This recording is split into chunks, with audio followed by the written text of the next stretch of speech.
Generally, it is me telling you how to prepare for an examination, what strategy to adopt. But today, we have one of you amongst us sharing their strategy. He's going to illuminate us with his preparation tactics. Hi, guys, I'm Ayushi, your mentor for law based examinations, and welcome to Law Digest. So, we are beginning with our success stories. And today, we have with us Shashank Patil, and you will be surprised to know that he secured AIR 15 in the NLSAT examination. And I feel so proud to say that he was one of our students who was enrolled for the NLSAT course as well as the test series. And today we have him here to acquaint us with his methods and is going to share with us his personal journey that has been there in this examination. And we are very grateful to have him here. Let's welcome him. Hi, Shashank. How are you doing? And we are so excited to hear from you, your journey. Also, we'll just start with one basic question that tell us about yourself. What do you do? What are your educational qualifications? And what is your understanding of the legal profession? Why do you want to engage in this profession? Hey, I'm doing well. Thank you, Ayushi. Thank you for organizing this. I just finished working as a researcher in development economics. I was working for about 18 months. Before that, I have completed an undergraduate degree in economics. I have, at the back of my mind, always wanted to study law. I prepared for CLAT, but never wrote it. Happened to study economics. Now was a good time. I had completed my undergraduate education, done a couple of years of research, and I was looking to transition into something exciting. I have been following law for quite some time, so I thought let's take the plunge. That's how I'm here. So economics is very prominent because I remember when you signed up for the course, I got a notification with your email ID saying Shashank Economics. So I was thinking, this person might be truly interested in economics, and now the person is probably making a shift towards law. So tell us, how did you like start preparing for this examination? Right. So I was weighing my choices, wanted to do a postgraduate degree either in economics or law, but through some negotiations, bargains, discussions with mentors, I reached the conclusion that I would want to study law. But this was pretty late in the year, so I started preparation around January, early January, in fact, mid-January. And I was hoping that the exam will be in April because that's the standard. It's at the end of April. But turned out it was earlier. But my preparation started off. I knew of the NLSAT. I wanted to write it. I thought of writing it immediately after undergrad also. But like I said, I was drawn towards economic research. So I continued pursuing that. So I had it at the back of my mind. I got the email for the notification and applied as soon as I got it because I knew I wanted to study law and NLS was the best place in India to study. Yeah. That's how I started. Okay. So tell us about how did you prepare? What were the resources, books, and materials that you consulted for your preparation? So I have been following law for quite some time now, especially constitutional law, through current affairs one way or the other. I prepared some while ago for the UPSC CSC, so I had a bit of exposure to consti polity also. But after that, when preparing dedicatedly for the exam, I did use 2 or 3 resources. One were the notes which you shared, and more than the notes, your lectures and videos on YouTube, which I thank you for. They're an excellent resource available for free for all students, and I think they were very, very useful for me. Your course material, especially essays in Part B, were places I referred to quite often to understand how to write, what are the requirements of the exam, and so on and so forth. I had some other mix of idiosyncratic resources also, which is I used to follow live law and law Twitter very actively, and that's where I got my daily dose of drama and current affairs from. For other materials, I also skimmed through Wikipedia pages of a lot of basic law concepts, for example, tort law, contract law, jurisprudence. And some people told me that this is not all useful because the exam in its Yeah. form It's does not not require questioning you one's knowledge prior of law. knowledge. Yeah. Right. But so I figured that having those structures in your mind is nevertheless useful. So if you have, for example, read so much, you know that whenever you see a question, you first need to think, for example, whether the jurisprudence apply or not, or whether what is the ambit or scope of that, whatever legal principle that has been given to you. For example, basic things which constitute Part B answers, for example, duty of care, negligence, breach of contracts. For example, there was this year a question on force majeure events and how do you Yeah, deal yeah. with these, I was about to, or yeah. basic principles of equity, fairness, etc. So I think the Wikipedia page is also some basic primer books on tort law, contract law. Just skimming through them got me a brief sense of what all I need to keep in mind when doing Part B. For Part A, I had to prepare current affairs a lot more. And for that, like I said, one was Twitter and law Twitter especially. And that second source was the UPSC coaching, whichever you prefer, has an excellent current affair compilation. You also had a fairly good compilation, but it was a bit too detailed for my taste.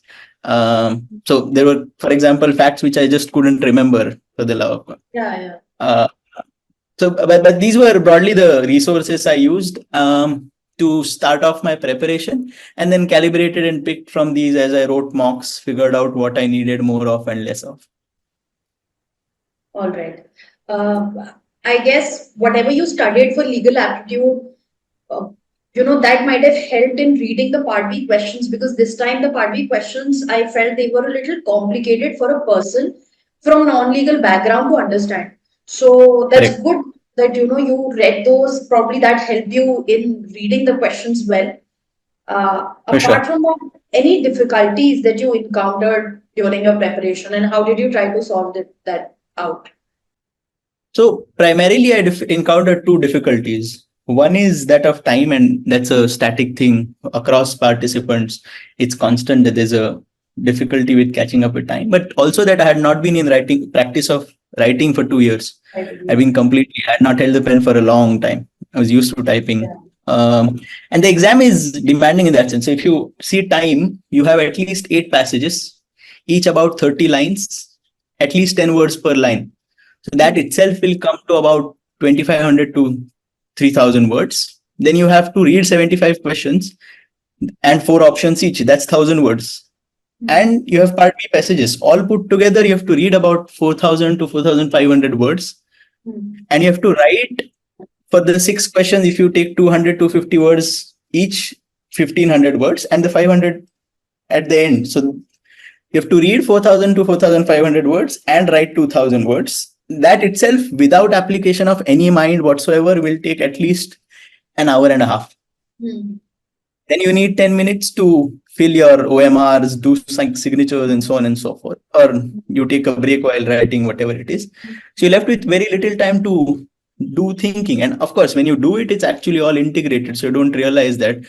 But there's just so much you're reading. So one thing which I lucked out with was I had a fairly decent reading speed. Hmm. A lot of students who, for example, come from non-English backgrounds or have done their education in vernacular mediums, or maybe are Hindi literature graduates and not used to reading so much English so fast. For them, it's a lot more difficult. And for me, I think then I actually what I did was time my writing speed and reading speed. Put a Hmm. clock for 5 minutes and read a passage and see how much do I time. And I realized that I need to time at least 130, 135 words per minute in reading and about 25 to 30 words per minute in writing, Hmm. which is difficult. So I could never complete the paper, not for the mocks, not even in the final examination.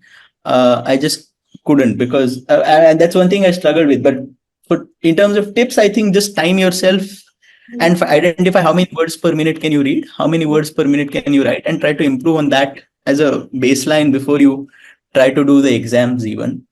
On the day of the exam, also I found out. So one is there were 8 passages. I don't think that happens early. I think it used to be 6 or 7 passages, but there was one more passage this time, and the passages were slightly lengthier. Uh, that ways, I feel 8 to 10 passages have been there and followed Right. by the questions. The only thing was that part A was not included in the merit the first time it came. So it was That's not that correct. important. But yeah, That's now correct. it's become important that way. Part B has used to have 10 questions, case study questions. Those have been reduced to 6. Six. You'll But probably so also realize that it's just not possible to write in those anyways, when I quantities. just picked the paper, I realized that there's no way I could get through all of this. So I had to first think Yeah. and rationalize what I could do. And I did part A completely fully well. And it was 90 minutes into the exam when I finished part A. 1 hour into the exam, I thought I should skip and write part B and then come back, but I didn't do that. I just thought that because I have had better accuracy, and that was seen also in the mocks. I had better accuracy in part A. I maxed out part A, and then only 1 hour left for part B. I did only the 6 questions. I almost left the 15 mark essay. I had written some points, I'm sure, for which I got a big zero. But and that's, I think my goal was to get to 100 marks somehow. So Correct. the idea was that even if I get about 55, 60 in part A and roughly 40, 45 marks in part B, I'm going to make it. And therefore, I just wanted to maximize part A and then attempt whatever of part B I could. And that helped because my final scores came out to be very 65 marks, which I think was good in part A, but Yeah, very that's less good marks enough in for part. part A. But Quite I a good. still made through. Yeah. Right. So despite my part B not being all that great, I made it through. It's not ideal, but because I had very less time and also to prepare, I had to prioritize and get it through and design a strategy for myself that sounded like it will put me across the line. So yeah, that those were a couple of challenges, and that's how I tried to overcome them. I wouldn't say I was very successful, but because my reading speed was good at the baseline, I think I could do part A well. Part B, I still struggled with. Right. Uh, so, as we were speaking, you mentioned that time is one big factor in this examination. So, I think mocks probably help you with that. How was your experience with the mocks, and how many mocks did you actually give? Do you feel they have any importance of holding in the merit of your examination? 100%. And I wrote about 5 or 6 mocks, not too many, to be honest. But the more mocks you write will always be better because it one gets your muscle memory activated. So when you hit the part B, you're not stuck for ideas, or your pen just starts moving. You know what you want to write, and you just start writing and you get through the answer. So mocks help in that to get your muscle memory activated. But also mocks help me troubleshoot a lot and guide my preparation. So because I had very less time to prepare, I was constantly on the search for what is it that I should do to improve my marginal score by a lot. And turned out that within current affairs, the part was that was very current, so not GK rooted. That's something I could not do no matter what. I just got it wrong each time, so I just skipped it. I did not focus too much on it. I shifted back to doing RC right, critical reasoning right, and the part of GK that was static, I focused on just skimming through that, things that those were in news, uh, especially from law GK and so on and so forth. So that for part A. And for part B, I think mocks help me design a framework of sorts of what to look at when you have a prompt in front of you. For example, the things I just described. Then how do you approach that answer? How do you structure it? And how do you do it fast? Because that's the more important challenge, especially when towards the end, and if you're writing part B later, the stress gets to you. So you need to really know what you want to write. You need to give away 2 or 3 points just because you don't have enough time.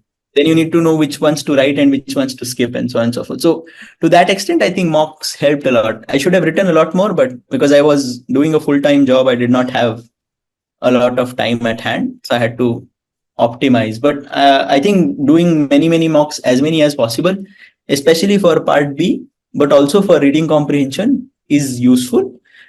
Equally important is to time them, and time them section by section, part by part. So do one part A essay and see how much time it takes rather than just doing full 2.5 hour sessions.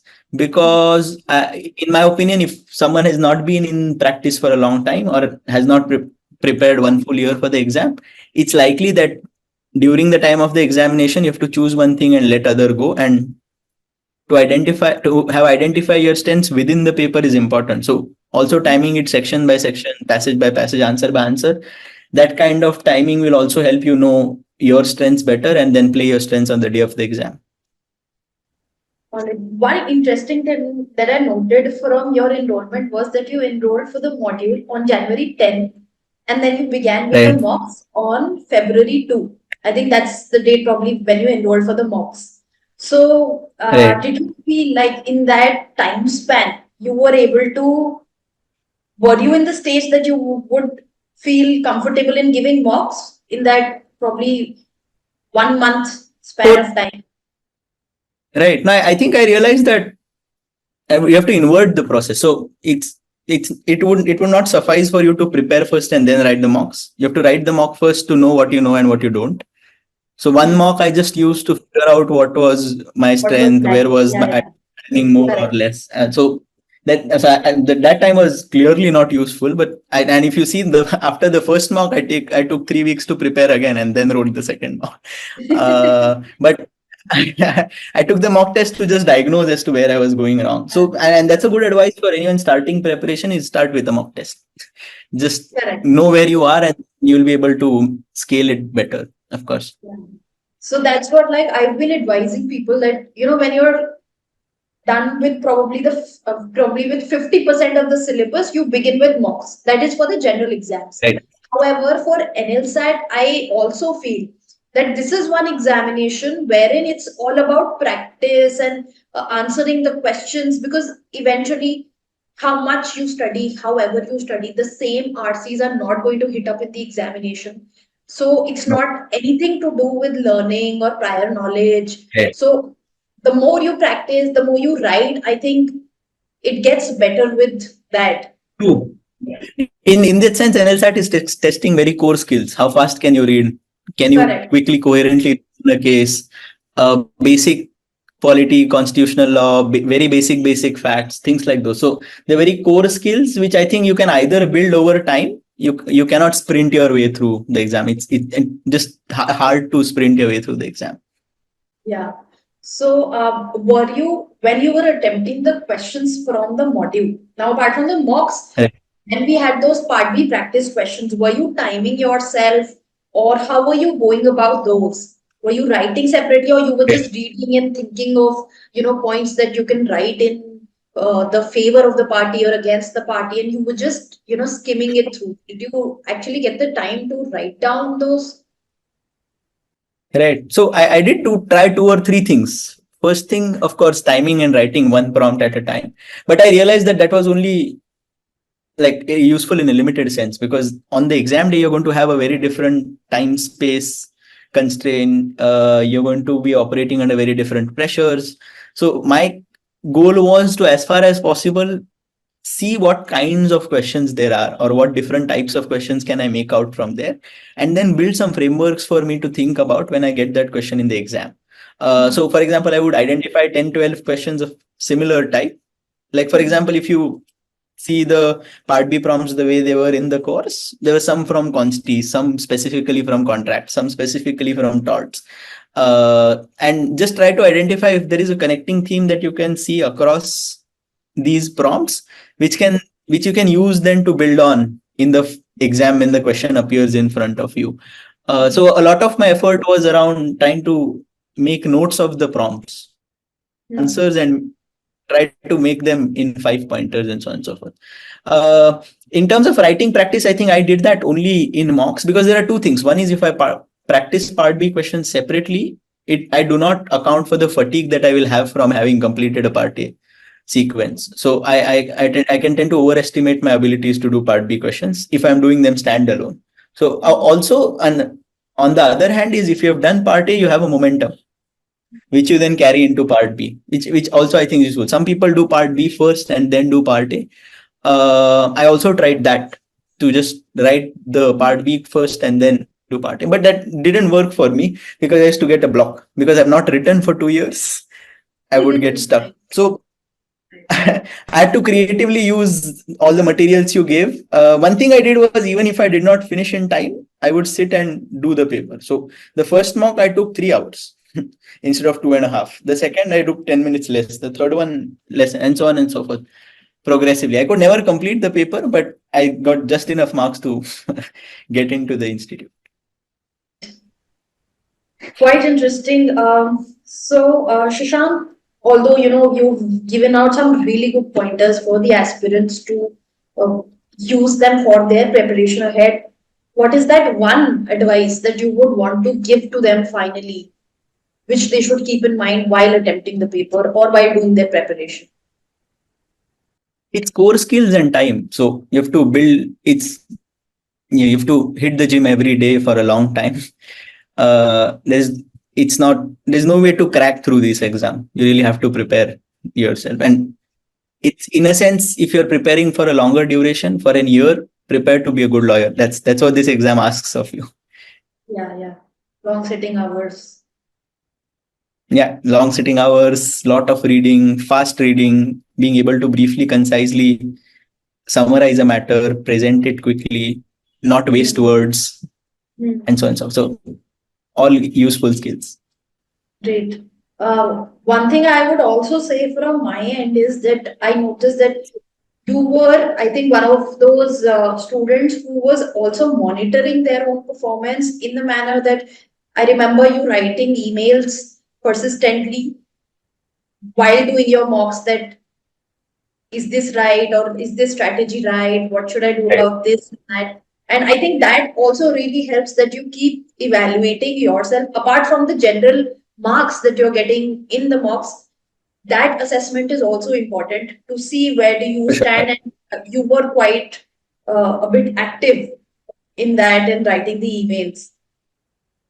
So good enough. And Thank you. I saw your marks as well. I did not award too much of marks to the students in the mocks. And Right. as far as I see your Part B marks in the mocks, you scored about 6, sometimes 5.5, 7. That Right. was the range. So I think that was good enough. And probably I don't remember if I mentioned to you about the handwriting because uh, Right. I think I might have. And You did. You did. yeah, yeah.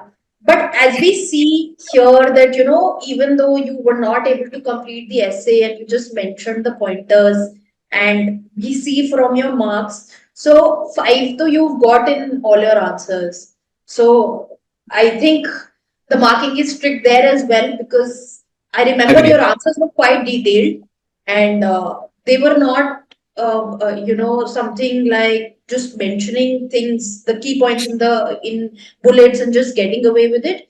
Uh, that's a good part that you were very detailed when it came to writing the answers, which is what we expect out of the students after they've seen so many case studies in the module. We eventually want them to write in the manner that you were writing in the mocks. So kudos to you for that. And Thank you very much. many things to learn away, to take away with whatever journey, your preparation journey that you've shared. Guys, please note Shashank's words.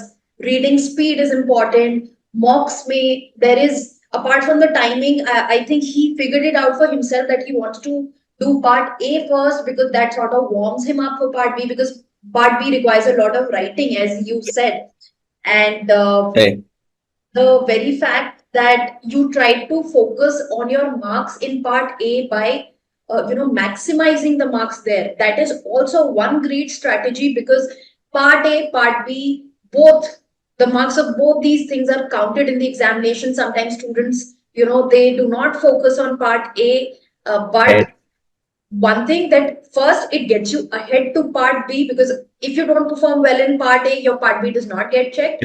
And the second part is that in subjective answer writing, if the examiner is not evaluating with a kind heart and the person is strict, you might not Right. get those many marks as you might directly get at part A, and which is a great But strategy, Shashank, that you try to maximize your marks in part A and right. mocks you used very well for troubleshooting, for writing those detailed emails to me, and you were quite active that ways. I think you took Right. that. stand on you that you have to clear it within those 2 3 months that you were preparing, and it's commendable that you joined the module on 10th of January, and you gave the examination in April. By that time you had worked upon yourself in the mocks as well. I think that's a very great strategy that we hear from you. And we wish you all the very best for your future. We would love to hear from you again, probably when you are at NLS, and to For catch up sure. with your journey as to what is happening there. How are you liking the pedagogy? I've heard it's very, very rigorous. So, all the very best to Sure. you with that as well. And thank you for taking out time and enlightening all of us with your great strategy that you have shared so far. All the very best, Shashank, and thank you so much for being a part of this video. Thank you very much. Thank you, Ayushi. Thank you for your channel. It has been useful, not just to me, but so many others, especially students who don't have resources, who don't have access to the same guidance. And thank you very much that you're doing God's work. Thank you very much. All right, great.